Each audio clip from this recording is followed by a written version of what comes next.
이 시간은 성경 공독하는 시간입니다. 출애굽기 23장 16절 한 절 말씀 합독하겠습니다. 구약성경 116면에 나와 있습니다. 출애굽기 23장 16절 말씀입니다. 구약성경 116면입니다. 찾으신 줄 알고 저와 여러분이 합독합니다. 맥추절을 지키라. 이는 내가 수고하여 밭에 뿌린 것에 첫 열매를 거둠이니라. 수장절을 지키라. 이는 내가 수고하여 이룬 것을 연말에 밭에서부터 거두어 저장함이니라. 아멘. 예, 오늘은 맥추감사절입니다. 맥추감사절 맞이해서 감사의 성품과 영성이라는 제목으로 함께 말씀을 나누기 원합니다.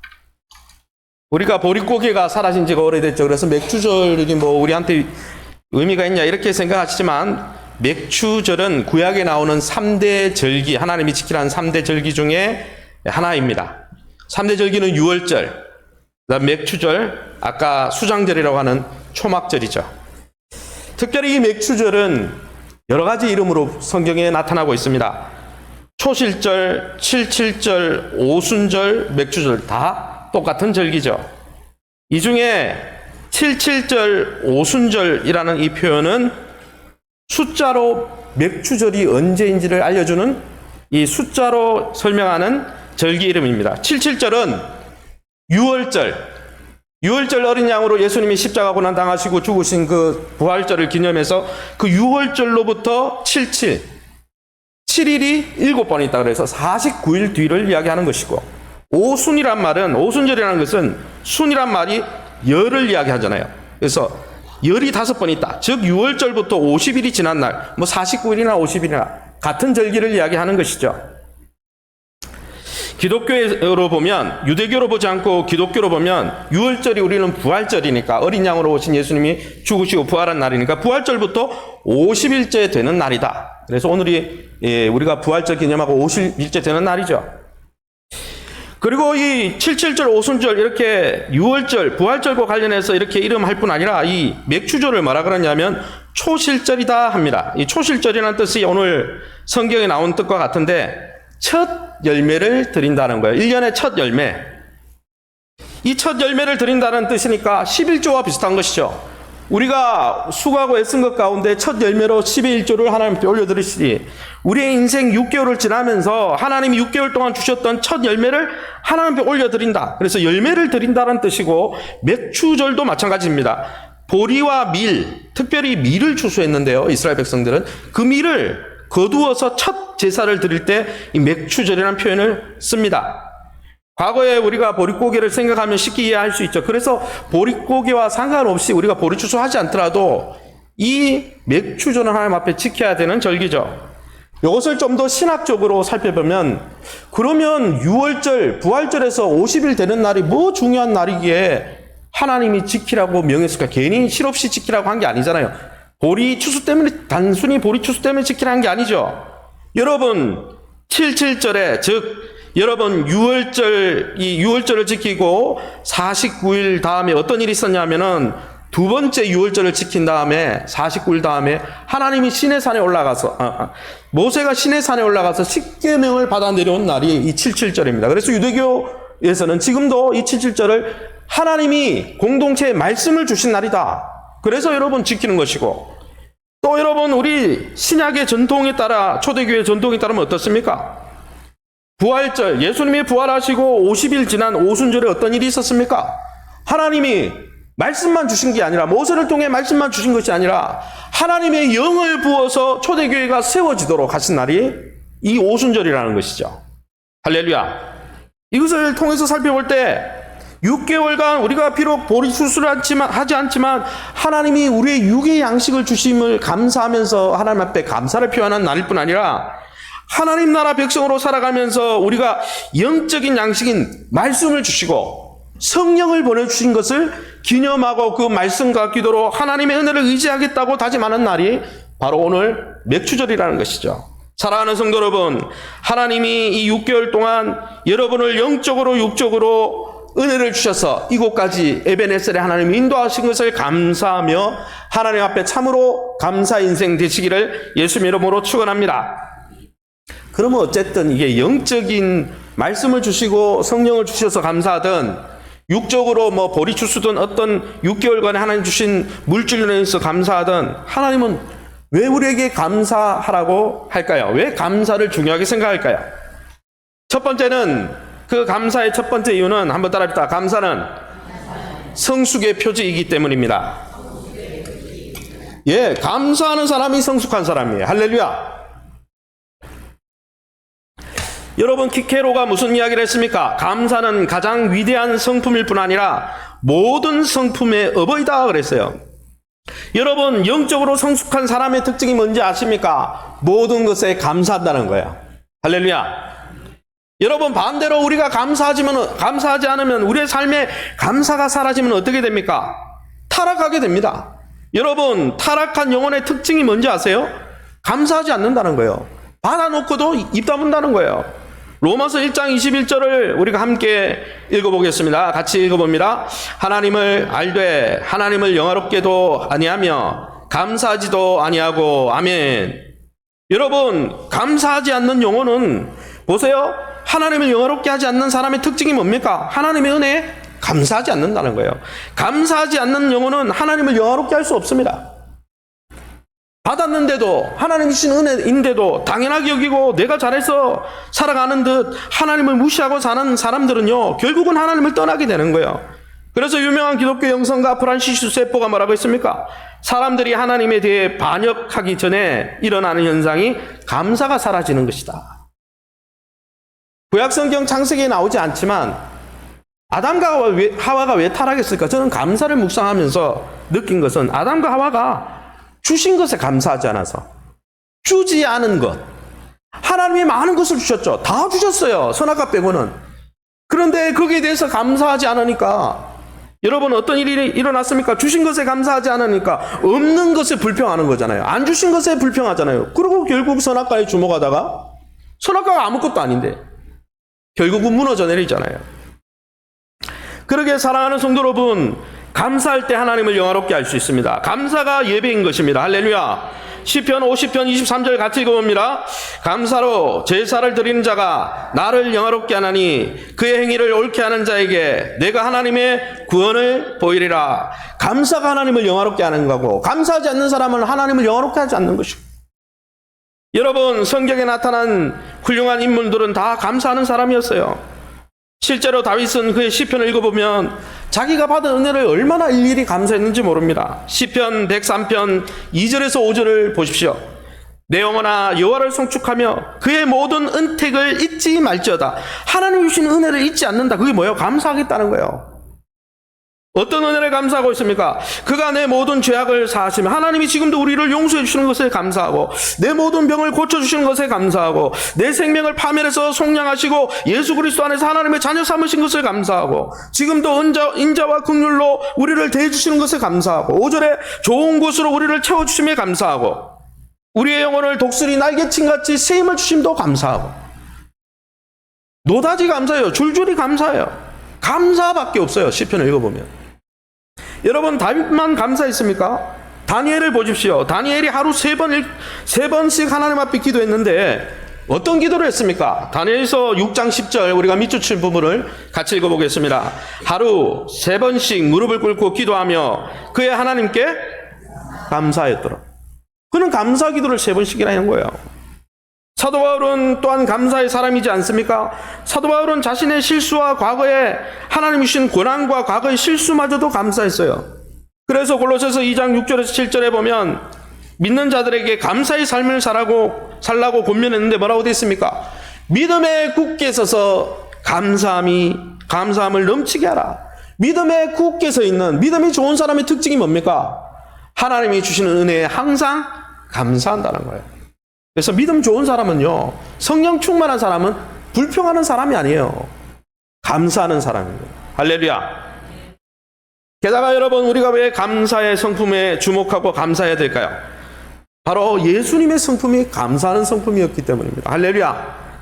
여러분, 감사는 기적을 불러옵니다. 감사는 행복을 불러옵니다. 감사하면 좋은 관계가 만들어집니다. 감사할 때 변화와 성숙이 일어납니다. 그러게 사랑하는 성도 여러분, 감사라는 인생의 자세로 바꾸시기 바랍니다. 할렐루야. 여러분의 불평과 불만을 그거는 다 여러분의 자세예요. 그러게 여러분, 한 번 불평하는 사람은 계속 불평하잖아요. 불평을 다 내다버리고 인생을 감사하는 자세로 바꾸어서 여러분의 미래를 축복으로 인도하시는 하나님의 은혜를 누리시기를 예수님 이름으로 축원합니다. 그러면 감사가 무엇일까요? 어떻게 하는 게 감사입니까? 두 번째는, 감사는요, 한번 따라합시다. 받은 것을 받았다고 표현하는 것입니다. 이미 주셨는데 주신 것에 대해서 고마워하는 게 감사입니다. 받은 것을 받았다고 인정하는 것 쉽게 느껴지죠. 사실 우리가 쉬운 것 같은데 잘 안 해요. 쉽지 않다는 것이죠. 누가복음 17장 15절에서 17절에 보면 이런 기사가 나와 있습니다. 제가 읽어보겠습니다. 그중 한 사람이 자기가 낳은 것을 보고 큰 소리로 하나님께 영광을 돌리며 돌아와 예수의 발 아래에 엎드려 감사하니.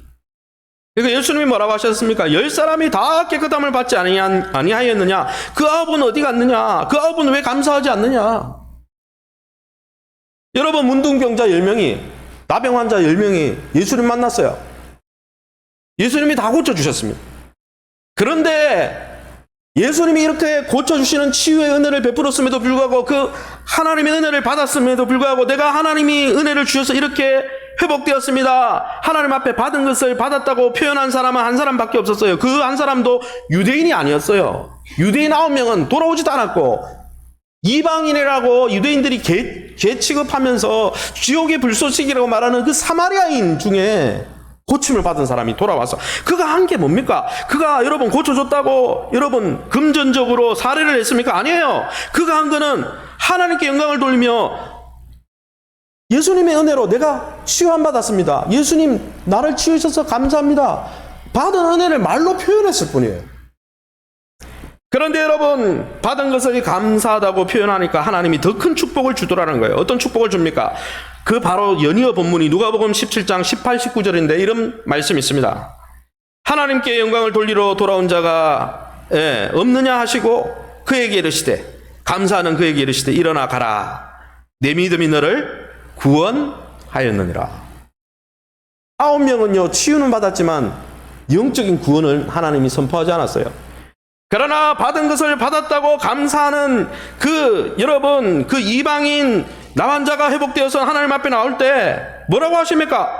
너의 믿음이 너를 구원했다고 그랬어요. 이 사람에게만 영적으로 치유되었다고 말씀하시는 거예요. 할렐루야. 감사하면 또 다른 감사가 몰려오는 것입니다. 할렐루야. 하나님이 주셔서, 은혜를 주셔서 너무나 감사하다고 고마워하면 그 은혜를 주신 하나님이 어떻게 할까요? 더 주시지 않겠어요? 여러분의 부모님에게, 여러분 다 부모님의 은혜의 결과라고 이야기하면 부모님이 어떻게 하시겠어요? 그걸 아는 자식이 어떻게 하겠습니까? 꼭 물질을, 유산을 준다는 그걸 떠나가지고 더 주고 싶어 하지 않겠습니까? 은혜를 받았는데도 입 싹 닫고 있으면 저 자녀는 받은 은혜도 감사하지 않는 거예요. 줘도 소용이 없구나. 여러분, 요즘 양자물리학, 요즘 현대과학을 양자물리학이라고 그러죠. 제가 수요일날 전도할 때 과학 시간에 그 아이들이 배우니까 그 아이들의 언어로 전도하려고 양자물리학을 공부하고 있습니다. 근데 그 양자물리학의 3대 원리 중에 한번 따라합니다. 얽힘. 3가지가 있는데 한번 따라할까요? 관찰자 효과, 중첩, 얽힘. 이거 다 노벨 물리학상 받았어요. 다 발견을 해서. 얽힘은 뭐냐 하면은 한번 따라합시다. 모든 관계가, 모든 만물이 관계로, 끈으로 얽혀 있다. 이걸 끈 이론이라 그럽니다. 우주 이론 중에 하나인데, 모든 관계가, 그러니까 실제로 어느 하나를 탁 터치하면 소립자와 양자가 얽혀 있는 양자를 여기에 이 지구에서 하나 터치하면 달에서 빛보다 빠른 속도로 같이 그냥 반응이 일어난다는 거예요. 이미 다 증명이 됐어요. 그런데 과학자들이 이야기하는 거, 더 신기한 것 이야기하는데, 만물이 이렇게 얽혀서 관계로 맺어져 있을 뿐 아니라, 한번 따라합시다. 차원도 얽혀 있다. 뚱땅치 같은 목사님 갑자기 과학을 왜 이야기합니까? 3차원까지는 우리가 눈에 보이죠. 4차원부터 눈에 안 보입니다. 11차원까지 있다고 합니다. 하나님은 4차원 이상의 고차원에 계십니다. 그러니까 안 보이니까 하나님 없다라면 참 과학적으로 무식한 겁니다. 안 보이는 그 차원의 세계와도 우리 3차원이 연결되어 있다고 과학적으로 증명이 끝나버렸어요. 다. 이야기가 왜 중요하냐? 여러분, 우리는 사람과 대인관계와 주변과 심지어 보이지 않는 고차원에 계신 하나님과 연결되어 있는데 그 관계를 인정하면서 살아가는 방법이 뭐냐? 한번 따라해봅니다. 겸손과 감사다. 겸손은 뭡니까? 내 삶이 다른 하나님과 다른 사람이 투자한 결과임을 인식하면서 내가 내 삶이 독불자군처럼 나 혼자 끈이로 얽혀 있는 거 아니고 나 혼자 잘나서 내 있게 혼자 살아 내가 잘났어 이건 교만이죠. 그러나 겸손이 뭡니까? 큰 그림 속에 내가 여러 관계 속에 얽혀 있는데 하나님의 도움을 받고 주변 사람들의 도움을 받아서 내가 이렇게 살아가는 거야. 이걸 머리로 인식하는 게 겸손이고 그걸 말로 표현하는 게 감사입니다. 다른 말로 하면 감사하는 사람은 관계의 큰 그림 속에 관계를 존중하면서 살아가기 때문에 그 사람은 관계 안에서 잘 될까요? 못 될까요? 하나님과의 관계가 좋을까요? 안 좋을까요? 사람과의 관계가 좋을까요? 안 좋을까요? 좋죠. 감사하는데 그 사람 더 안 도와주겠습니까? 그러기에 저와 여러분이 이 맥주 감사절을 맞이해서 여러분 우리는 혼자 살아가는 게 아니에요. 이미 과학자들이 모든 만물이 얽혀 있다고 그러는데 이미 성경은 이미 이걸 알고 예수 그리스도가 화목제물로 관계를 회복시키기 위해서 화목제물로 오셨는데 할렐루야. 관계 안에서 특별히 하나님과의 관계, 이웃과의 관계 안에서 감사하면서 살아가시기를 예수님 이름으로 축원합니다. 두 번째 감사는 무엇이냐? 이미 받은 것에 감사할 뿐 아니라 한번 따라합니다. 장차 받을 것을 이미 받은 것처럼 믿음으로 감사하는 것입니다. 할렐루야. 받은 것을 받았다고 말하는 것은 그것도 귀한 일이죠. 그걸 받았다고 고마워하지 않으니까 요즘 시대가. 그죠? 다 자기 잘난 맛을 살아요. 다 누군가가 도와주고 우리를 위해서 헌신해서 우리가 이 자리에 있는데 인식하지 않죠. 그러니까 관계가 계속 얽히고 어려워지는 거죠. 실제로 상담을 공부해보면 잘 삽니까? 그러면 누가 이런 이야기 합니다. 제가 몇 번 이야기했지만 성도님 잘 사세요? 예, 저는 연봉이 얼마고 벤츠 클래식 얼마를 타고 무식한 소리예요. 잘 산다는 뜻은 관계가 좋다는 뜻입니다. 돈을 많이 갖고 있는 사람은 돈이 많다고 이야기하는 거죠. 돈이 많다고 잘 사는 게 아니에요. 국어사전 찾아보세요. 잘 산다는 말은 관계가 좋다는 뜻이에요. 많이 왜곡되어 있죠. 그런데 여러분 우리가 받은 것을 감사하면 관계가 좋아집니다. 행복해집니다. 그런데 여러분 받은 것을 받았다고 표현하는 것도 귀하지만 하나님이 약속 가운데 이미 주시겠다고 약속하신 장차 받을 것을 믿음으로 감사하는 것, 믿음으로 땡겨 감사하는 것은 더 큰 감사라는 거예요. 할렐루야. 할렐루야. 예수님도요 기적을 일으키기 전에 항상 감사부터 하셨어요. 이 오병이어 이적을 보면요 예수님이 그 오병이어를 갖고 어떻게 하신지 아세요? 바로 오병이어 일으키지 않았어요. 하늘에 하나님 앞에 어떻게 했냐면 감사하신 다음에 떡을 뗐어요.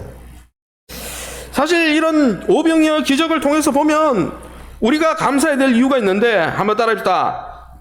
감사할 때 기적을 일으키는 재료가 우리 안에 있음을 발견하게 됩니다.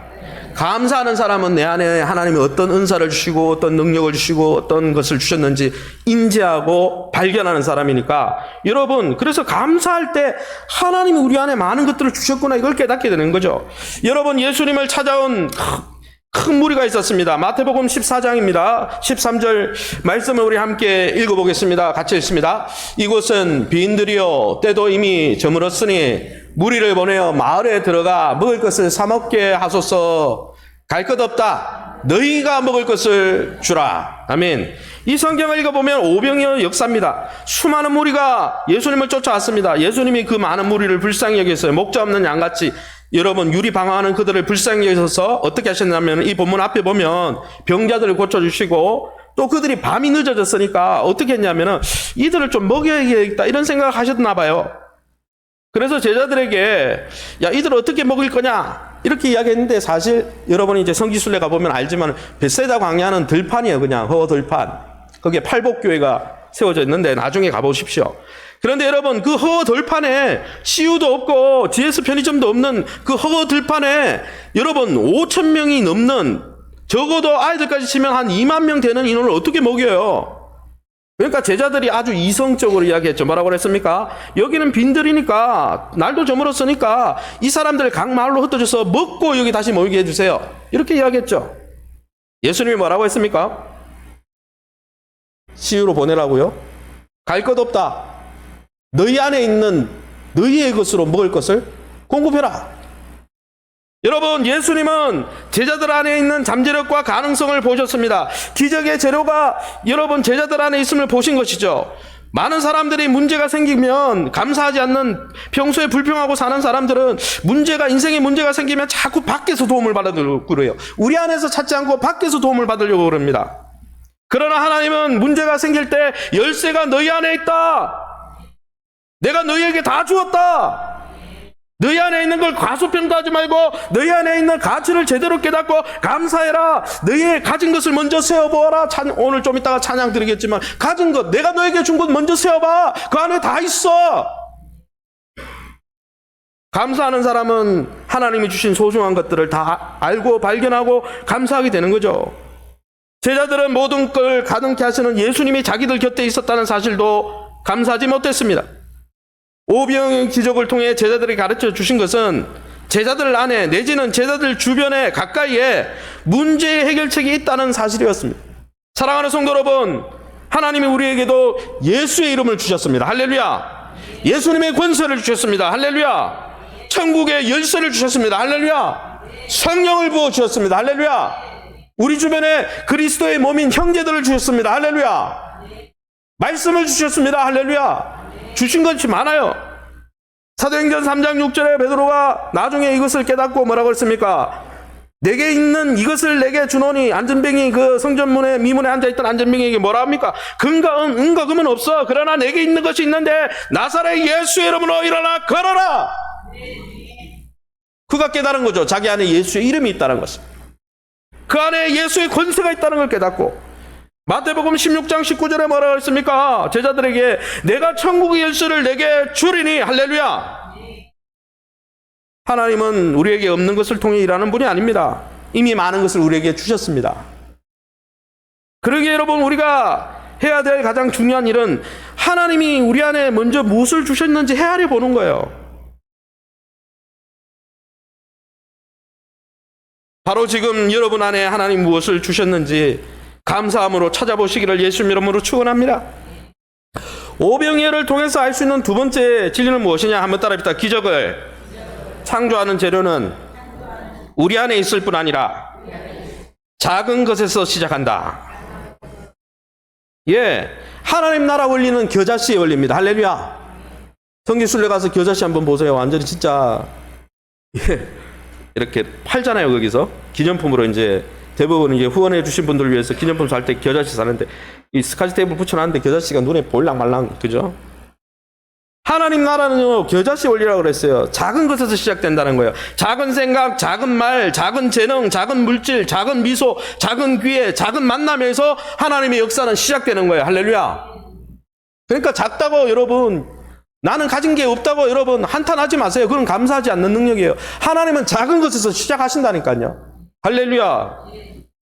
여러분, 예수님이 너희가 먹을 것을 주어라 제자들에게 명령했는데 제자들이 가져온 게 뭡니까? CU 본사 가서 통째로 빌려왔어요? 가지고 온 게 뭐예요? 어떤 아이가 먹을 도시락을 가져왔는데 떡 5개, 물고기 2마리였어요. 그걸로 어떻게 2만 먹여요? 2만 명에 비하면 작은 것입니다. 소소한 것입니다. 보잘것없는 것입니다. 아주 하찮아 보이는 것입니다. 그러나 여러분, 감사하는 자에게는 그 하찮은 것을 통해 역사가 나타난다는 것입니다. 할렐루야. 오병이어만 그랬습니까? 구약의 엘리야 선지자가 사렙다 과부를 찾아갔습니다. 열왕기상 17장 13절이죠. 제가 읽어보겠습니다. 엘리야가 그에게 이르되 먼저 그것으로 나를 위하여 작은 떡 1개를 만들어 내게로 가져오고 그 후에 너와 내 아들을 위하여 만들라. 이 본문을 읽어보면 여러분 아시는 본문이니까 믿음의 선지자 엘리야가 하나님이 사렙다 과부로, 시돈 지역의 사렙다 과부 집으로 가라 그랬어요. 먹을 게 없으니까. 갔더니 과부가요 죽으려고 그러는 거예요. 먹을 게 없으니까. 기근이 3년 6개월 동안 있었으니까 어떻게 했어요? 이 사렙다 과부도 집에 먹을 게 없잖아요. 그래서 이제 요걸 가지고 이 콩기름과 뭡니까? 이 떡 반죽 그릇으로 요거 해가지고 요거 만들어 먹고 아들하고 자기하고 죽으려고 그랬어요. 그러니까 남은 게 양이 많아요, 적어요? 진짜 적죠. 얼마 안 되는 거예요. 그런데 엘리야가 뭐라고 이야기합니까? 하나님의 명을 받아, 야, 그거 너 먹지 말고 그 작은 것이지만 나에게 바쳐 하나님께 드려봐. 감사함으로 작은 거지만 하나님께 드려봐. 마지막 남은 것이지만 하나님께 드려봐. 그렇게 했는데 어떤 일이 일어났습니까? 작은 떡을 만들어 엘리야를 섬겼을 때 오병이어처럼 작은 것이었죠. 사렙과 가부가 하나님의 기적을 경험합니다. 열왕기상 17장 15, 16절입니다. 제가 읽어보겠습니다. 그가 가서 엘리야의 말대로 하였더니, 그가가 아니고 그녀죠. 정확하게 말하면, 성을 표현하면 말씀같이 통에 가루가 떨어지지 아니하고 병의 기름이 없어지지 아니하니라. 남은 것, 보잘것없는 것, 이게 보잘것없다고 그냥 안 들었으면 그냥 끝이었을 텐데, 보잘것없고 마지막 것이지만 하나님 앞에 감사하고 하나님 앞에 드렸을 때 3년 6개월 동안 그 가정에 여러분 떡반죽 가루가 떨어지지 않고 기름이 마르지 않았다고 성경이 기록하고 있습니다. 그러기 여러분, 작은 것을 소홀히 여기지 마십시오. 남이 가지고 있는 큰 거, 내가 갖고 있지 않은 선악과 같이 나에게 주지 않은 세상에 다른 사람이 갖고 있는 것을 시기하고 질투하지 말고 우리 안에 주신 작은 것에 귀히 여기고 감사하시기 바랍니다. 그 작은 것에 감사하며 하나님 앞에 드릴 때 엄청난 역사가 나타난다는 거예요. 작은 것에 감사하는 사람은 기적을 일으킨다는 거예요. 할렐루야. 기적의 통로가 된다는 것입니다. 할렐루야.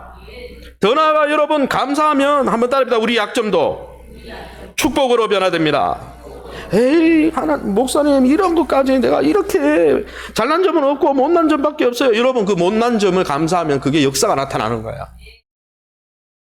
어디에 나옵니까? 디모데전서 4장 4절 함께 읽어봅니다. 하나님께서 지으신 모든 것이 선함에 감사함으로 받으면 버릴 것이 없다 했습니다. 할렐루야. 사도 바울이 여러분 다 잘했습니까? 사도 바울은 글에는 능했습니다. 그러나 설교할 때는요, 간질병이 있었어요. 교회사에 보면 간질병이 났어요. 막 설교하다가 거품 물고 뒤로 넘어지는 거예요. 설교 들은 사람 다 실족하는 거예요. 글은 잘 적는데 말을 설교가 안 되는 거예요. 그러면 여러분 선교할 때 얼마나 지장이 있겠어요. 그래서 사도 바울에게 육체에 가시 이 간질병이 있었는데, 어떤 사람은 눈이 아주 마이너스 20 디옵터 그 정도 됐다 이렇게 생각하는 사람도 있고, 간질병이 있어. 어쨌든 여러분 사람들이 식별할 만큼 안 좋은 거였어요. 사역자에게 그게 여러분 핸디캡이잖아요. 그래서 하나님 3번 고쳐주세요. 왜요? 다른 사람 다 하나님 고쳐주셨으니까 하나님 나도 고쳐주세요. 그런데 하나님이 그 약점을 고쳐주셨습니까? 너의 약점을 통해 역사할 테니까 너의 약점을 감사함으로 받으라. 할렐루야.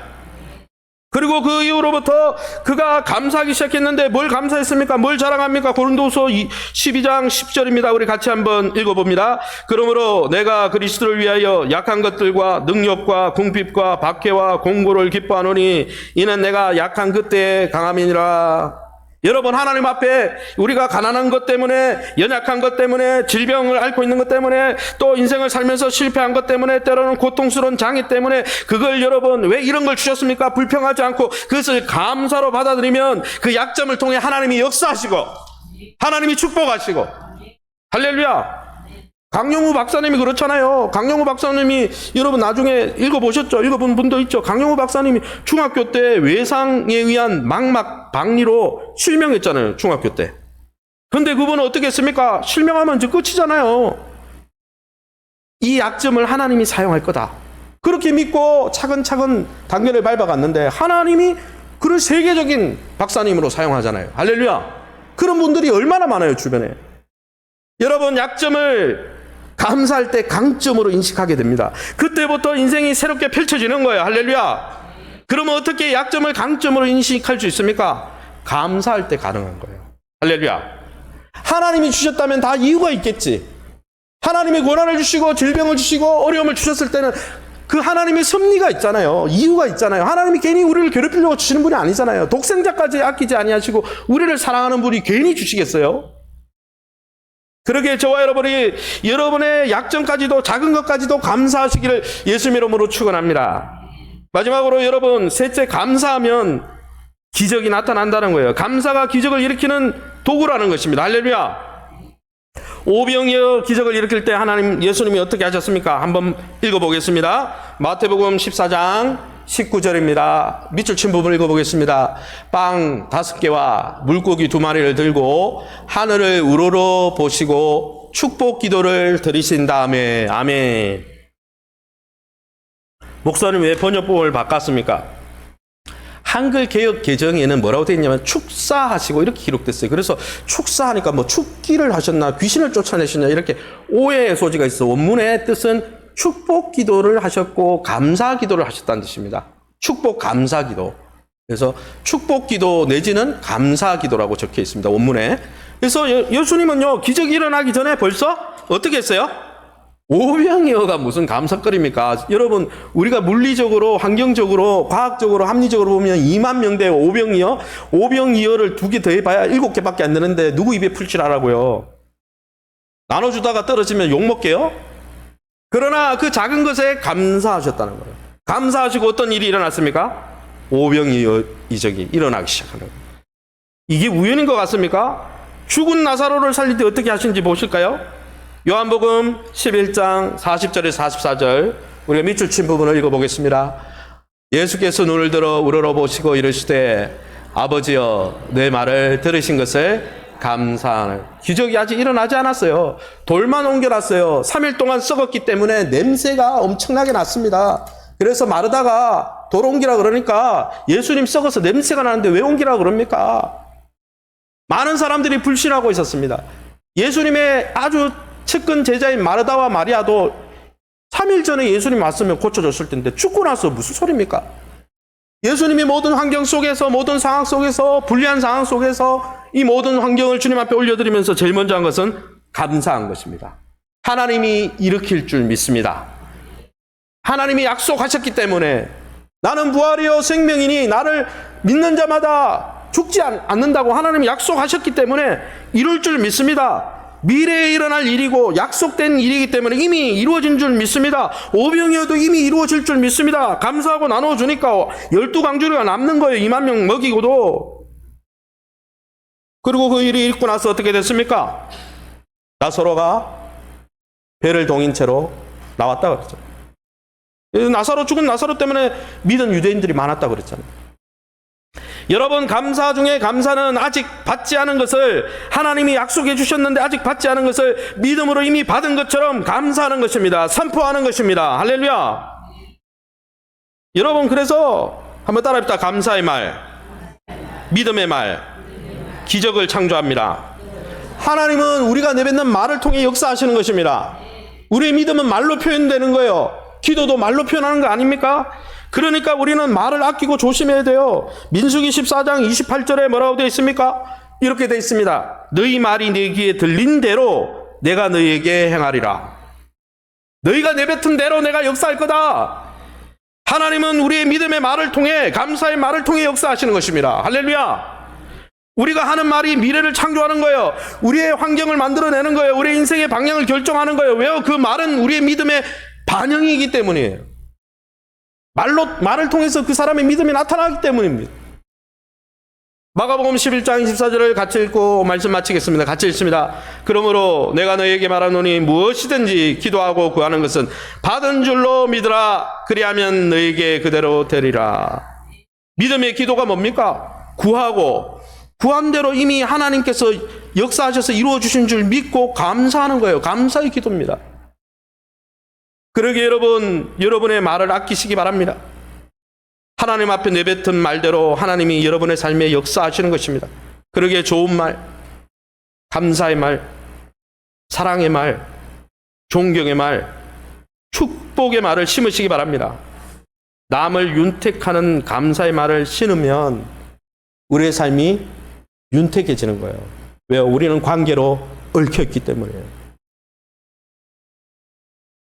아무쪼록 거미가 자기 몸에서 나온 거미줄로 집을 짓고 살듯이 우리가 하는 감사의 말, 사랑의 말, 축복의 말을 통해 우리의 삶을 축복하시는 하나님의 은혜를 더 크게 누리시기를 예수님 이름으로 축원합니다. 한번 기도하겠습니다.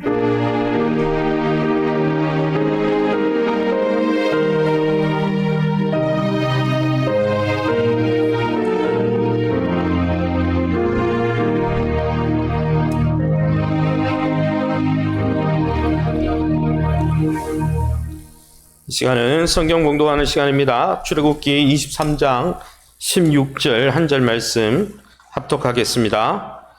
구약성경 116면에 나와 있습니다. 출애굽기 23장 16절 말씀입니다. 구약성경 116면입니다. 찾으신 줄 알고 저와 여러분이 합독합니다. 맥추절을 지키라. 이는 내가 수고하여 밭에 뿌린 것에 첫 열매를 거둠이니라. 수장절을 지키라. 이는 내가 수고하여 이룬 것을 연말에 밭에서부터 거두어 저장함이니라. 아멘. 예, 오늘은 맥추감사절입니다. 맥추감사절 맞이해서 감사의 성품과 영성이라는 제목으로 함께 말씀을 나누기 원합니다. 우리가 보릿고개가 사라진 지가 오래됐죠. 그래서 맥추절이 우리한테 의미가 있냐 이렇게 생각하시지만, 맥추절은 구약에 나오는 3대 절기, 하나님이 지키라는 3대 절기 중에 하나입니다. 3대 절기는 유월절, 그다음 맥추절, 아까 수장절이라고 하는 초막절이죠. 특별히 이 맥추절은 여러 가지 이름으로 성경에 나타나고 있습니다. 초실절, 칠칠절, 오순절, 맥추절 다 똑같은 절기죠. 이 중에 칠칠절, 오순절이라는 이 표현은 숫자로 맥추절이 언제인지를 알려주는, 이 숫자로 설명하는 절기 이름입니다. 칠칠절은 유월절, 유월절 어린 양으로 예수님이 십자가 고난 당하시고 죽으신 그 부활절을 기념해서 그 유월절로부터 7일이 7번 있다 그래서 49일 뒤를 이야기하는 것이고, 오순이란 말은, 오순절이라는 것은 순이란 말이 열을 이야기하잖아요. 그래서 열이 5번 있다. 즉 6월절부터 50일이 지난 날, 49일이나 50일이나 같은 절기를 이야기하는 것이죠. 기독교로 보면, 유대교로 보지 않고 기독교로 보면 6월절이 우리는 부활절이니까, 어린 양으로 오신 예수님이 죽으시고 부활한 날이니까 부활절부터 50일째 되는 날이다. 그래서 오늘이 우리가 부활절 기념하고 50일째 되는 날이죠. 그리고 이 칠칠절, 오순절, 이렇게 유월절, 부활절과 관련해서 이렇게 이름할 뿐 아니라 이 맥추절을 뭐라 그러냐면 초실절이다 합니다. 이 초실절이라는 뜻이 오늘 성경에 나온 뜻과 같은데, 첫 열매를 드린다는 거예요. 1년의 첫 열매. 이 첫 열매를 드린다는 뜻이니까 11조와 비슷한 것이죠. 우리가 수고하고 애쓴 것 가운데 첫 열매로 11조를 하나님께 올려드리시니, 우리의 인생 6개월을 지나면서 하나님이 6개월 동안 주셨던 첫 열매를 하나님께 올려드린다. 그래서 열매를 드린다는 뜻이고, 맥추절도 마찬가지입니다. 보리와 밀, 특별히 밀을 추수했는데요, 이스라엘 백성들은 그 밀을 거두어서 첫 제사를 드릴 때 이 맥추절이라는 표현을 씁니다. 과거에 우리가 보릿고개를 생각하면 쉽게 이해할 수 있죠. 그래서 보릿고개와 상관없이 우리가 보리추수하지 않더라도 이 맥추절은 하나님 앞에 지켜야 되는 절기죠. 이것을 좀 더 신학적으로 살펴보면, 그러면 6월절, 부활절에서 50일 되는 날이 뭐 중요한 날이기에 하나님이 지키라고 명했을까? 괜히 실없이 지키라고 한 게 아니잖아요. 보리추수 때문에, 단순히 보리추수 때문에 지키라는 게 아니죠. 여러분, 77절에, 즉 여러분 6월절, 이 6월절을 지키고 49일 다음에 어떤 일이 있었냐면은, 두 번째 6월절을 지킨 다음에 49일 다음에 하나님이 시내산에 올라가서, 모세가 시내산에 올라가서 십계명을 받아 내려온 날이 이 77절입니다. 그래서 유대교에서는 지금도 이 77절을 하나님이 공동체에 말씀을 주신 날이다. 그래서 여러분 지키는 것이고, 또 여러분 우리 신약의 전통에 따라, 초대교회 전통에 따르면 어떻습니까? 부활절, 예수님이 부활하시고 50일 지난 오순절에 어떤 일이 있었습니까? 하나님이 말씀만 주신 게 아니라, 모세를 통해 말씀만 주신 것이 아니라 하나님의 영을 부어서 초대교회가 세워지도록 하신 날이 이 오순절이라는 것이죠. 할렐루야. 이것을 통해서 살펴볼 때 6개월간 우리가 비록 보리추수를 하지 않지만 하나님이 우리의 육의 양식을 주심을 감사하면서 하나님 앞에 감사를 표현한 날일 뿐 아니라, 하나님 나라 백성으로 살아가면서 우리가 영적인 양식인 말씀을 주시고 성령을 보내주신 것을 기념하고, 그 말씀과 기도로 하나님의 은혜를 의지하겠다고 다짐하는 날이 바로 오늘 맥추절이라는 것이죠. 사랑하는 성도 여러분, 하나님이 이 6개월 동안 여러분을 영적으로 육적으로 은혜를 주셔서 이곳까지 에베네셀의 하나님이 인도하신 것을 감사하며 하나님 앞에 참으로 감사 인생 되시기를 예수님 이름으로 축원합니다. 그러면 어쨌든 이게 영적인 말씀을 주시고 성령을 주셔서 감사하든 육적으로 뭐 보리 추수든 어떤 6개월간에 하나님 주신 물질로 인해서 감사하든 하나님은 왜 우리에게 감사하라고 할까요? 왜 감사를 중요하게 생각할까요? 첫 번째는 그 감사의 첫 번째 이유는 한번 따라합시다. 감사는 성숙의 표지이기 때문입니다. 예, 감사하는 사람이 성숙한 사람이에요. 할렐루야. 여러분, 키케로가 무슨 이야기를 했습니까? 감사는 가장 위대한 성품일 뿐 아니라 모든 성품의 어버이다 그랬어요. 여러분, 영적으로 성숙한 사람의 특징이 뭔지 아십니까? 모든 것에 감사한다는 거예요. 할렐루야. 여러분, 반대로 우리가 감사하지 않으면 우리의 삶에 감사가 사라지면 어떻게 됩니까? 타락하게 됩니다. 여러분, 타락한 영혼의 특징이 뭔지 아세요? 감사하지 않는다는 거예요. 받아놓고도 입 다문다는 거예요. 로마서 1장 21절을 우리가 함께 읽어보겠습니다. 같이 읽어봅니다. 하나님을 알되 하나님을 영화롭게도 아니하며 감사하지도 아니하고 아멘. 여러분, 감사하지 않는 영혼은 보세요. 하나님을 영화롭게 하지 않는 사람의 특징이 뭡니까? 하나님의 은혜에 감사하지 않는다는 거예요. 감사하지 않는 영혼은 하나님을 영화롭게 할 수 없습니다. 받았는데도 하나님이 주신 은혜인데도 당연하게 여기고 내가 잘해서 살아가는 듯 하나님을 무시하고 사는 사람들은요, 결국은 하나님을 떠나게 되는 거예요. 그래서 유명한 기독교 영성가 프란시스 세포가 뭐라고 했습니까? 사람들이 하나님에 대해 반역하기 전에 일어나는 현상이 감사가 사라지는 것이다. 구약성경 창세기에 나오지 않지만 아담과 하와가 왜 타락했을까? 저는 감사를 묵상하면서 느낀 것은 아담과 하와가 주신 것에 감사하지 않아서, 주지 않은 것, 하나님이 많은 것을 주셨죠. 다 주셨어요. 선악과 빼고는. 그런데 거기에 대해서 감사하지 않으니까 여러분, 어떤 일이 일어났습니까? 주신 것에 감사하지 않으니까 없는 것에 불평하는 거잖아요. 안 주신 것에 불평하잖아요. 그리고 결국 선악과에 주목하다가 선악과가 아무것도 아닌데 결국은 무너져 내리잖아요. 그러게 사랑하는 성도 여러분, 감사할 때 하나님을 영화롭게 할 수 있습니다. 감사가 예배인 것입니다. 할렐루야. 시편 50편 23절 같이 읽어봅니다. 감사로 제사를 드리는 자가 나를 영화롭게 하나니 그의 행위를 옳게 하는 자에게 내가 하나님의 구원을 보이리라. 감사가 하나님을 영화롭게 하는 거고, 감사하지 않는 사람은 하나님을 영화롭게 하지 않는 것이고. 여러분, 성경에 나타난 훌륭한 인물들은 다 감사하는 사람이었어요. 실제로 다윗은 그의 시편을 읽어보면 자기가 받은 은혜를 얼마나 일일이 감사했는지 모릅니다. 시편 103편 2절에서 5절을 보십시오. 내 영혼아 여호와를 송축하며 그의 모든 은택을 잊지 말지어다. 하나님 주신 은혜를 잊지 않는다. 그게 뭐예요? 감사하겠다는 거예요. 어떤 은혜를 감사하고 있습니까? 그가 내 모든 죄악을 사하시며 하나님이 지금도 우리를 용서해 주시는 것에 감사하고, 내 모든 병을 고쳐주시는 것에 감사하고, 내 생명을 파멸해서 속량하시고 예수 그리스도 안에서 하나님의 자녀 삼으신 것을 감사하고, 지금도 인자와 긍휼로 우리를 대해주시는 것에 감사하고, 5절에 좋은 곳으로 우리를 채워주심에 감사하고, 우리의 영혼을 독수리 날개친같이 세임을 주심도 감사하고. 노다지 감사해요. 줄줄이 감사해요. 감사밖에 없어요. 시편을 읽어보면. 여러분, 다윗만 감사했습니까? 다니엘을 보십시오. 다니엘이 하루 세 번씩 하나님 앞에 기도했는데 어떤 기도를 했습니까? 다니엘서 6장 10절 우리가 밑줄 친 부분을 같이 읽어보겠습니다. 하루 3번씩 무릎을 꿇고 기도하며 그의 하나님께 감사했더라. 그는 감사 기도를 3번씩이나 한 거예요. 사도 바울은 또한 감사의 사람이지 않습니까? 사도 바울은 자신의 실수와 과거에 하나님이 주신 고난과 과거의 실수마저도 감사했어요. 그래서 골로새서 2장 6절에서 7절에 보면 믿는 자들에게 감사의 삶을 살라고 권면했는데 뭐라고 되어 있습니까? 믿음에 굳게 서서 감사함을 넘치게 하라. 믿음에 굳게 서 있는, 믿음이 좋은 사람의 특징이 뭡니까? 하나님이 주시는 은혜에 항상 감사한다는 거예요. 그래서 믿음 좋은 사람은요, 성령 충만한 사람은 불평하는 사람이 아니에요. 감사하는 사람입니다. 할렐루야. 게다가 여러분, 우리가 왜 감사의 성품에 주목하고 감사해야 될까요?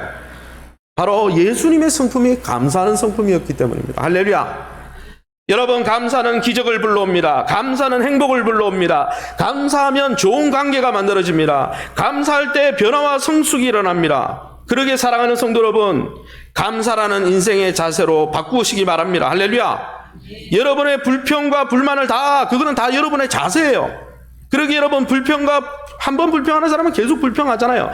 불평을 다 내다버리고 인생을 감사하는 자세로 바꾸어서 여러분의 미래를 축복으로 인도하시는 하나님의 은혜를 누리시기를 예수 이름으로 축원합니다. 그러면 감사가 무엇일까요? 어떻게 하는 게 감사입니까? 두 번째는, 감사는요, 한번 따라합시다. 받은 것을 받았다고 표현하는 것입니다. 이미 주셨는데 주신 것에 대해서 고마워하는 게 감사입니다. 받은 것을 받았다고 인정하는 것 쉽게 느껴지죠. 근데 사실 우리가 쉬운 것 같은데 잘 안 해요. 쉽지 않다는 것이죠. 누가복음 17장 15절에 17절에 보면 이런 기사가 나와 있습니다. 제가 읽어보겠습니다. 그중 한 사람이 자기가 낳은 것을 보고 큰 소리로 하나님께 영광을 돌리며 돌아와 예수의 발 아래에 엎드려 감사하니.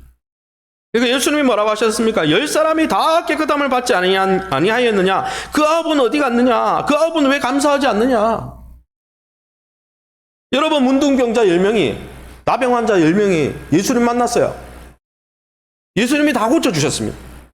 그런데 예수님이 이렇게 고쳐주시는 치유의 은혜를 베풀었음에도 불구하고, 그 하나님의 은혜를 받았음에도 불구하고, 내가 하나님이 은혜를 주셔서 이렇게 회복되었습니다, 하나님 앞에 받은 것을 받았다고 표현한 사람은 한 사람밖에 없었어요. 그 한 사람도 유대인이 아니었어요. 유대인 9명은 돌아오지도 않았고, 이방인이라고 유대인들이 개 취급하면서 지옥의 불쏘시개라고 말하는 그 사마리아인 중에 고침을 받은 사람이 돌아와서, 그가 한 게 뭡니까? 그가 여러분 고쳐줬다고 여러분 금전적으로 사례를 했습니까? 아니에요. 그가 한 거는 하나님께 영광을 돌리며 예수님의 은혜로 내가 치유함 받았습니다, 예수님 나를 치유하셔서 감사합니다, 받은 은혜를 말로 표현했을 뿐이에요. 그런데 여러분, 받은 것을 감사하다고 표현하니까 하나님이 더 큰 축복을 주더라는 거예요. 어떤 축복을 줍니까? 그 바로 연이어 본문이 누가복음 17장 18, 19절인데 이런 말씀이 있습니다. 하나님께 영광을 돌리러 돌아온 자가 없느냐 하시고 그에게 이르시되, 감사하는 그에게 이르시되, 일어나 가라, 내 믿음이 너를 구원하였느니라. 9명은요 치유는 받았지만 영적인 구원을 하나님이 선포하지 않았어요. 그러나 받은 것을 받았다고 감사하는 여러분, 그 이방인 나환자가 회복되어서 하나님 앞에 나올 때 뭐라고 하십니까? 너의 믿음이 너를 구원했다고 그랬어요. 이 사람에게만 영적으로 치유되었다고 말씀하시는 거예요. 할렐루야. 감사하면 또 다른 감사가 몰려오는 것입니다. 할렐루야. 하나님이 주셔서, 은혜를 주셔서 너무나 감사하다고 고마워하면 그 은혜를 주신 하나님이 어떻게 할까요? 더 주시지 않겠어요? 여러분의 부모님에게, 여러분 다 부모님의 은혜의 결과라고 이야기하면 부모님이 어떻게 하시겠어요? 그걸 아는 자식이 어떻게 하겠습니까? 꼭 물질을, 유산을 준다는 그걸 떠나가지고 더 주고 싶어 하지 않겠습니까? 은혜를 받았는데도 입 싹 닫고 있으면 저 자녀는 받은 은혜도 감사하지 않는 거예요. 줘도 소용이 없구나. 여러분, 요즘 양자물리학, 요즘 현대과학을 양자물리학이라고 그러죠. 제가 수요일날 전도할 때 과학 시간에 그 아이들이 배우니까 그 아이들의 언어로 전도하려고 양자물리학을 공부하고 있습니다. 근데 그 양자물리학의 3대 원리 중에 한번 따라해봅니다. 얽힘. 3가지가 있는데 한번 따라할까요? 관찰자 효과, 중첩, 얽힘. 이거 다 노벨 물리학상 받았어요. 다 발견을 해서. 얽힘은 뭐냐 하면은 한번 따라합시다. 모든 관계가, 모든 만물이 관계로, 끈으로 얽혀 있다. 이걸 끈 이론이라 그럽니다. 우주 이론 중에 하나인데, 모든 관계가, 그러니까 실제로 어느 하나를 탁 터치하면 소립자와 양자가 얽혀 있는 양자를 여기에 이 지구에서 하나 터치하면 달에서 빛보다 빠른 속도로 같이 그냥 반응이 일어난다는 거예요. 이미 다 증명이 됐어요. 그런데 과학자들이 이야기하는 거, 더 신기한 것 이야기하는데, 만물이 이렇게 얽혀서 관계로 맺어져 있을 뿐 아니라, 한번 따라합시다. 차원도 얽혀 있다. 풍덩치 같은 목사님 갑자기 과학을 왜 이야기합니까? 3차원까지는 우리가 눈에 보이죠. 4차원부터 눈에 안 보입니다. 11차원까지 있다고 합니다. 하나님은 4차원 이상의 고차원에 계십니다. 그러니까 안 보이니까 하나님 없다라면 참 과학적으로 무식한 겁니다. 안 보이는 그 차원의 세계와도 우리 3차원이 연결되어 있다고 과학적으로 증명이 끝나버렸어요, 다. 이야기가 왜 중요하냐? 여러분, 우리는 사람과 대인관계와 주변과 심지어 보이지 않는 고차원에 계신 하나님과 연결되어 있는데 그 관계를 인정하면서 살아가는 방법이 뭐냐? 한번 따라합니다. 겸손과 감사다. 겸손은 뭡니까? 내 삶이 다른 하나님과 다른 사람이 투자한 결과임을 인식하면서 내가 내 삶이 독불장군처럼 나 혼자 끈이로 얽혀 있는 거 아니고 나 혼자 잘나서 내 있게 혼자 살아 내가 잘났어 이건 교만이죠. 그러나 겸손이 뭡니까? 큰 그림 속에 내가 여러 관계 속에 얽혀 있는데 하나님의 도움을 받고 주변 사람들의 도움을 받아서 내가 이렇게 살아가는 거야. 이걸 머리로 인식하는 게 겸손이고 그걸 말로 표현하는 게 감사입니다. 다른 말로 하면 감사하는 사람은 관계의 큰 그림 속에 관계를 존중하면서 살아가기 때문에 그 사람은 관계 안에서 잘 될까요? 못 될까요? 하나님과의 관계가 좋을까요? 안 좋을까요? 사람과의 관계가 좋을까요? 안 좋을까요? 좋죠. 감사하는데 그 사람 더 안 도와주겠습니까? 그러기에 저와 여러분이 이 맥주 감사절을 맞이해서 여러분 우리는 혼자 살아가는 게 아니에요. 이미 과학자들이 모든 만물이 얽혀 있다고 그러는데 이미 성경은 이미 이걸 알고 예수 그리스도가 화목제물로 관계를 회복시키기 위해서 화목제물로 오셨는데 할렐루야. 관계 안에서 특별히 하나님과의 관계, 이웃과의 관계 안에서 감사하면서 살아가시기를 예수님 이름으로 축원합니다. 두 번째 감사는 무엇이냐? 이미 받은 것에 감사할 뿐 아니라 한번 따라합니다. 장차 받을 것을 이미 받은 것처럼 믿음으로 감사하는 것입니다. 할렐루야. 받은 것을 받았다고 말하는 것은 그것도 귀한 일이죠. 그걸 받았다고 고마워하지 않으니까 요즘 시대가. 그죠? 다 자기 잘난 맛을 살아요. 다 누군가가 도와주고 우리를 위해서 헌신해서 우리가 이 자리에 있는데 인식하지 않죠. 그러니까 관계가 계속 얽히고 어려워지는 거죠. 실제로 상담을 공부해보면 잘 삽니까? 그러면 누가 이런 이야기 합니다. 제가 몇 번 이야기했지만 성도님 잘 사세요? 예, 저는 연봉이 얼마고 벤츠 클래식 얼마를 타고 무식한 소리예요. 잘 산다는 뜻은 관계가 좋다는 뜻입니다. 돈을 많이 갖고 있는 사람은 돈이 많다고 이야기하는 거죠. 돈이 많다고 잘 사는 게 아니에요. 국어사전 찾아보세요. 잘 산다는 말은 관계가 좋다는 뜻이에요. 많이 왜곡되어 있죠. 그런데 여러분 우리가 받은 것을 감사하면 관계가 좋아집니다. 행복해집니다. 그런데 여러분 받은 것을 받았다고 표현하는 것도 귀하지만 하나님이 약속 가운데 이미 주시겠다고 약속하신 장차 받을 것을 믿음으로 감사하는 것, 믿음으로 땡겨 감사하는 것은 더 큰 감사라는 거예요. 할렐루야. 할렐루야. 예수님도요, 기적을 일으키기 전에 항상 감사부터 하셨어요. 이 오병이어 이적을 보면요, 예수님이 그 오병이어를 갖고 어떻게 하신지 아세요? 바로 오병이어 일으키지 않았어요. 하늘에 하나님 앞에 어떻게 했냐면 감사하신 다음에 떡을 뗐어요. 사실 이런 오병이어 기적을 통해서 보면 우리가 감사해야 될 이유가 있는데 한번 따라합시다. 감사할 때 기적을 일으키는 재료가 우리 안에 있음을 발견하게 됩니다. 감사하는 사람은 내 안에 하나님이 어떤 은사를 주시고 어떤 능력을 주시고 어떤 것을 주셨는지 인지하고 발견하는 사람이니까 여러분, 그래서 감사할 때 하나님이 우리 안에 많은 것들을 주셨구나 이걸 깨닫게 되는 거죠. 여러분, 예수님을 찾아온 큰 무리가 있었습니다. 마태복음 14장입니다. 13절 말씀을 우리 함께 읽어보겠습니다. 같이 읽습니다. 이곳은 빈들이요 때도 이미 저물었으니 무리를 보내어 마을에 들어가 먹을 것을 사 먹게 하소서. 갈 것 없다. 너희가 먹을 것을 주라. 아멘. 이 성경을 읽어보면 오병이어 역사입니다. 수많은 무리가 예수님을 쫓아왔습니다. 예수님이 그 많은 무리를 불쌍히 여겼어요. 목자 없는 양같이 여러분 유리 방황하는 그들을 불쌍히 여기셔서 어떻게 하셨냐면 이 본문 앞에 보면 병자들을 고쳐주시고 또 그들이 밤이 늦어졌으니까 어떻게 했냐면은 이들을 좀 먹여야겠다 이런 생각을 하셨나 봐요. 그래서 제자들에게 야 이들 어떻게 먹일 거냐 이렇게 이야기했는데 사실 여러분이 이제 성지순례 가보면 알지만 벳세다 광야는 들판이에요. 그냥 허들판. 거기에 팔복교회가 세워져 있는데 나중에 가보십시오. 그런데 여러분 그 허들판에 CU도 없고 GS 편의점도 없는 그 허들판에 여러분 5,000명이 넘는 적어도 아이들까지 치면 한 2만 명 되는 인원을 어떻게 먹여요? 그러니까 제자들이 아주 이성적으로 이야기했죠. 뭐라고 그랬습니까? 여기는 빈들이니까 날도 저물었으니까 이 사람들 각 마을로 흩어져서 먹고 여기 다시 모이게 해주세요. 이렇게 이야기했죠. 예수님이 뭐라고 했습니까? 시유로 보내라고요? 갈 것 없다. 너희 안에 있는 너희의 것으로 먹을 것을 공급해라. 여러분, 예수님은 제자들 안에 있는 잠재력과 가능성을 보셨습니다. 기적의 재료가 여러분 제자들 안에 있음을 보신 것이죠. 많은 사람들이 문제가 생기면 감사하지 않는, 평소에 불평하고 사는 사람들은 인생에 문제가 생기면 자꾸 밖에서 도움을 받으려고 그래요. 우리 안에서 찾지 않고 밖에서 도움을 받으려고 그럽니다.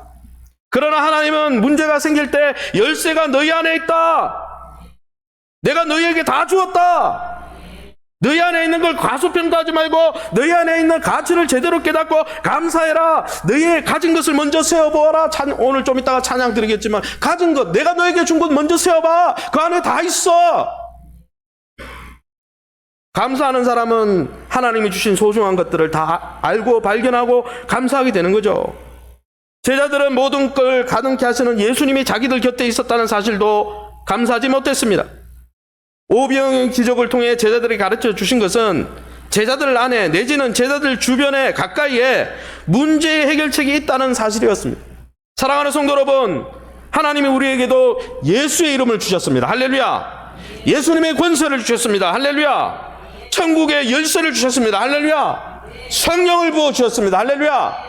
우리 주변에 그리스도의 몸인 형제들을 주셨습니다. 할렐루야. 말씀을 주셨습니다. 할렐루야.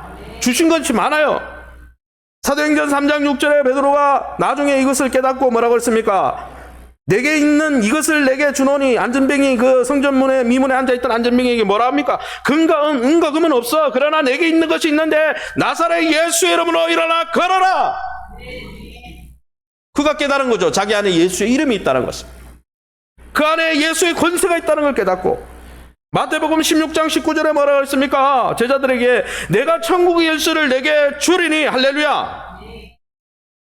하나님은 우리에게 없는 것을 통해 일하는 분이 아닙니다. 이미 많은 것을 우리에게 주셨습니다. 그러기에 여러분, 우리가 해야 될 가장 중요한 일은 하나님이 우리 안에 먼저 무엇을 주셨는지 헤아려 보는 거예요. 바로 지금 여러분 안에 하나님 무엇을 주셨는지 감사함으로 찾아보시기를 예수님 이름으로 축원합니다. 오병이어를 통해서 알 수 있는 두 번째 진리는 무엇이냐? 한번 따라합시다. 기적을 창조하는 재료는 우리 안에 있을 뿐 아니라 작은 것에서 시작한다. 예, 하나님 나라 원리는 겨자씨의 원리입니다. 할렐루야. 성지순례 가서 겨자씨 한번 보세요. 완전히 진짜 이렇게 팔잖아요. 거기서 기념품으로 이제 대부분 이제 후원해 주신 분들을 위해서 기념품 살 때 겨자씨 사는데 이 스카치 테이블 붙여놨는데 겨자씨가 눈에 볼랑말랑, 그죠? 하나님 나라는요, 겨자씨 원리라고 그랬어요. 작은 것에서 시작된다는 거예요. 작은 생각, 작은 말, 작은 재능, 작은 물질, 작은 미소, 작은 기회, 작은 만남에서 하나님의 역사는 시작되는 거예요. 할렐루야. 그러니까 작다고 여러분, 나는 가진 게 없다고 여러분 한탄하지 마세요. 그건 감사하지 않는 능력이에요. 하나님은 작은 것에서 시작하신다니까요. 할렐루야. 여러분, 예수님이 너희가 먹을 것을 주어라 제자들에게 명령했는데 제자들이 가져온 게 뭡니까? CU 본사 가서 통째로 빌려왔어요? 가지고 온 게 뭐예요? 어떤 아이가 먹을 도시락을 가져왔는데 떡 5개, 물고기 2마리였어요. 그걸로 어떻게 2만명 먹여요? 2만 명에 비하면 작은 것입니다. 소소한 것입니다. 보잘것없는 것입니다. 아주 하찮아 보이는 것입니다. 그러나 여러분, 감사하는 자에게는 그 하찮은 것을 통해 역사가 나타난다는 것입니다. 할렐루야. 오병이어만 그랬습니까? 구약의 엘리야 선지자가 사렙다 과부를 찾아갔습니다. 열왕기상 17장 13절이죠. 제가 읽어보겠습니다. 엘리야가 그에게 이르되 먼저 그것으로 나를 위하여 작은 떡 1개를 만들어 내게로 가져오고 그 후에 너와 내 아들을 위하여 만들라. 이 본문을 읽어보면 여러분 아시는 본문이니까 믿음의 선지자 엘리야가 하나님이 사렙다 과부로, 시돈 지역의 사렙다 과부 집으로 가라 그랬어요. 먹을 게 없으니까. 갔더니 과부가요 죽으려고 그러는 거예요. 먹을 게 없으니까. 기근이 3년 6개월 동안 있었으니까 어떻게 했어요? 이 사렙다 가고도 집에 먹을 게 없잖아요. 그래서 이제 요걸 가지고 이 콩기름과 뭡니까? 이 떡반죽 그릇으로 요거 해가지고 요거 만들어 먹고 아들하고 자기하고 죽으려고 그랬어요. 그러니까 남은 게 양이 많아요, 적어요? 진짜 적죠. 얼마 안 되는 거예요. 그런데 엘리야가 뭐라고 이야기합니까? 하나님의 명을 받아, 야, 그거 너 먹지 말고 그 작은 것이지만 나에게 바쳐 하나님께 드려봐. 감사함으로 작은 거지만 하나님께 드려봐. 마지막 남은 것이지만 하나님께 드려봐. 그렇게 했는데 어떤 일이 일어났습니까? 작은 떡을 만들어 엘리야를 섬겼을 때 오병이어처럼 작은 것이었죠. 사렙다 가부가 하나님의 기적을 경험합니다. 열왕기상 17장 15, 16절입니다. 제가 읽어보겠습니다. 그가 가서 엘리야의 말대로 하였더니, 그가가 아니고 그녀죠. 정확하게 말하면, 성을 표현하면 말씀같이 통에 가루가 떨어지지 아니하고 병의 기름이 없어지지 아니하니라. 남은 것, 보잘것없는 것, 이게 보잘것없다고 그냥 안 들었으면 그냥 끝쳤을 텐데, 보잘것없고 마지막 것이지만 하나님 앞에 감사하고 하나님 앞에 드렸을 때 3년 6개월 동안 그 가정에 여러분 떡반죽 가루가 떨어지지 않고 기름이 마르지 않았다고 성경이 기록하고 있습니다. 그러기 여러분, 작은 것을 소홀히 여기지 마십시오. 남이 가지고 있는 큰 거, 내가 갖고 있지 않은 선악과 같이 나에게 주지 않은 뭐 세상에 다른 사람이 갖고 있는 것을 시기하고 질투하지 말고 우리 안에 주신 작은 것에 귀히 여기고 감사하시기 바랍니다. 그 작은 것에 감사하며 하나님 앞에 드릴 때 엄청난 역사가 나타난다는 거예요. 작은 것에 감사하는 사람은 기적을 일으킨다는 거예요. 할렐루야. 기적의 통로가 된다는 것입니다. 할렐루야.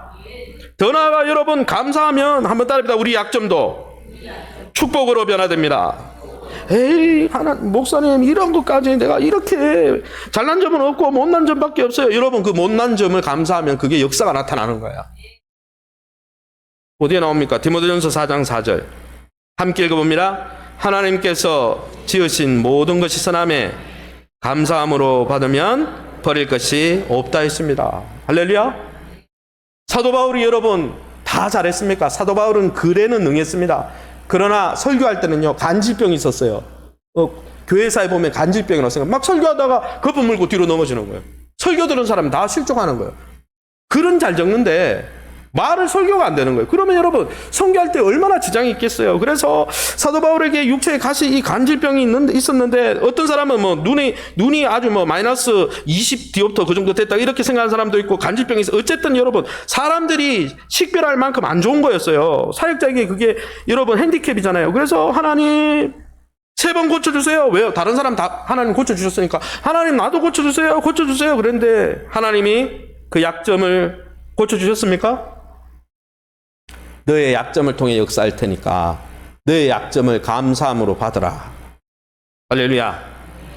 그리고 그 이후로부터 그가 감사하기 시작했는데 뭘 감사했습니까? 뭘 자랑합니까? 고린도서 12장 10절입니다. 우리 같이 한번 읽어봅니다. 그러므로 내가 그리스도를 위하여 약한 것들과 능력과 궁핍과 박해와 공고를 기뻐하노니 이는 내가 약한 그때의 강함이니라. 여러분, 하나님 앞에 우리가 가난한 것 때문에, 연약한 것 때문에, 질병을 앓고 있는 것 때문에, 또 인생을 살면서 실패한 것 때문에, 때로는 고통스러운 장애 때문에, 그걸 여러분 왜 이런 걸 주셨습니까? 불평하지 않고 그것을 감사로 받아들이면 그 약점을 통해 하나님이 역사하시고 하나님이 축복하시고. 할렐루야. 강영우 박사님이 그렇잖아요. 강영우 박사님이 여러분 나중에 읽어보셨죠? 읽어본 분도 있죠. 강영우 박사님이 중학교 때 외상에 의한 망막 박리로 실명했잖아요. 중학교 때. 근데 그분은 어떻게 했습니까? 실명하면 이제 끝이잖아요. 이 약점을 하나님이 사용할 거다. 그렇게 믿고 차근차근 단계를 밟아갔는데 하나님이 그를 세계적인 박사님으로 사용하잖아요. 할렐루야. 그런 분들이 얼마나 많아요, 주변에. 여러분, 약점을 감사할 때 강점으로 인식하게 됩니다. 그때부터 인생이 새롭게 펼쳐지는 거예요. 할렐루야. 그러면 어떻게 약점을 강점으로 인식할 수 있습니까? 감사할 때 가능한 거예요. 할렐루야. 하나님이 주셨다면 다 이유가 있겠지.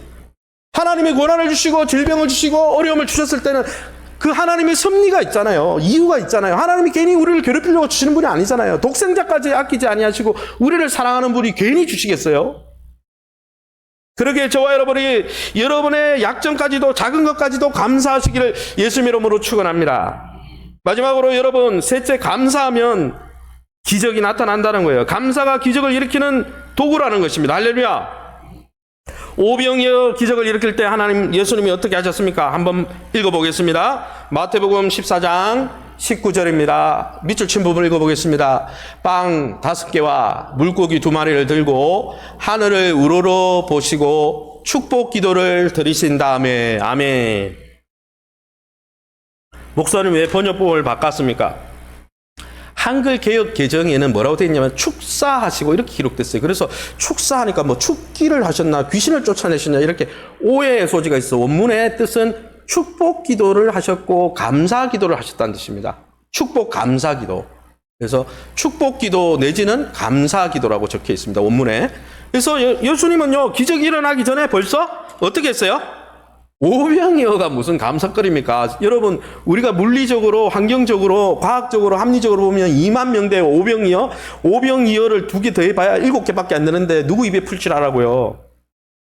나눠주다가 떨어지면 욕먹게요? 그러나 그 작은 것에 감사하셨다는 거예요. 감사하시고 어떤 일이 일어났습니까? 오병이어 이적이 일어나기 시작하는 거예요.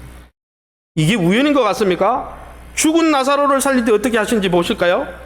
요한복음 11장 40절에서 44절 우리가 밑줄 친 부분을 읽어보겠습니다. 예수께서 눈을 들어 우러러 보시고 이르시되 아버지여 내 말을 들으신 것을 감사하는. 기적이 아직 일어나지 않았어요. 돌만 옮겨놨어요. 3일 동안 썩었기 때문에 냄새가 엄청나게 났습니다. 그래서 마르다가 돌 옮기라 그러니까 예수님 썩어서 냄새가 나는데 왜 옮기라 그럽니까? 많은 사람들이 불신하고 있었습니다. 예수님의 아주 측근 제자인 마르다와 마리아도 3일 전에 예수님 왔으면 고쳐줬을 텐데 죽고 나서 무슨 소리입니까? 예수님이 모든 환경 속에서 모든 상황 속에서 불리한 상황 속에서 이 모든 환경을 주님 앞에 올려드리면서 제일 먼저 한 것은 감사한 것입니다. 하나님이 일으킬 줄 믿습니다.